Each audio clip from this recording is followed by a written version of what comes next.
Moirang Assembly Constituency ke MLA Thongam Shanti na MLA Local Area Development Fund dagi Sotharaba Imung Tarahumdoi gi yum Sakhiba adugi manungda yum mari Ngasi Sanggakhre Ngasi Sanggariba yum sing ado Moirang Assembly Constituency gi manung channel laiba Sunu Sifai Thamna Pokpe Opsongbung Lekai amade Sandong Awang Lekai da Saba yum sing ne yum Sanggaba duga mari leinana MLA Thongam Shanti na hai Moirang Assembly Constituency ke miyamna ACS ki mihud oina ba wana hotnakiba adugi laman singba oina ACS ki Sotharaba Imung singge kari tausige khalingaida Chief Minister Nongthoma Birena MLA Local Area Development Fund dagi yum sabagi ayaba ase pibiraktuna thaurang ase paikhatpa hobane Masagi lam leizaragasu yum saba ngamdaba Sotharaba miyoi sing khangatuna yum sabagi thabak ase paikhatpane lekai gi miyamga Khanaraga Pradhan Ward Member amade Moirang Municipal Council ge caretaker singna khangatlaba miyoi sing ado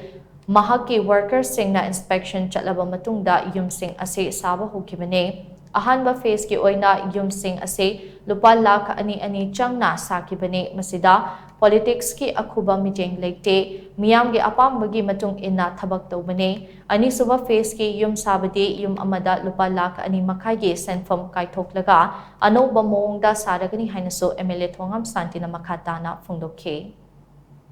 Manipur Kunaisida, Koi Inna Tapna Labayana, Masagi Yumduda, Awaka, Suraga, Salurga, Halagamai, Mayumdu, Potaba Yabagi, Tajabaki, Murumamaka Mana, Pivida Kudo, Maduna, Aina, Hantaki, Pantok, Tavaks, Umati, Homoivadi, Ai Wakaloda, Miamna, Makoida Kalibo Wakalo, Mado Aze, Melia Boina, Makoida, Masada, Yabadi Pazadi, Pangba, Wakalo, Pajaba, Pabarunda Pangi, I second phase Savada, and I Yumsi 2 lakhs 50 of Waygas. Howlani, Anisuba, Kalola Magalai, Madudi Kailoda, Yumdi Koina Saba, Nataba, Masana Yumdis Hazaraga, Tinna Kupangamdava, Ina Kupasino, Madudo, a Tinnamu Piraga, other Bani Ayimaran Canada, Ina Kupai, Lehidalabagi,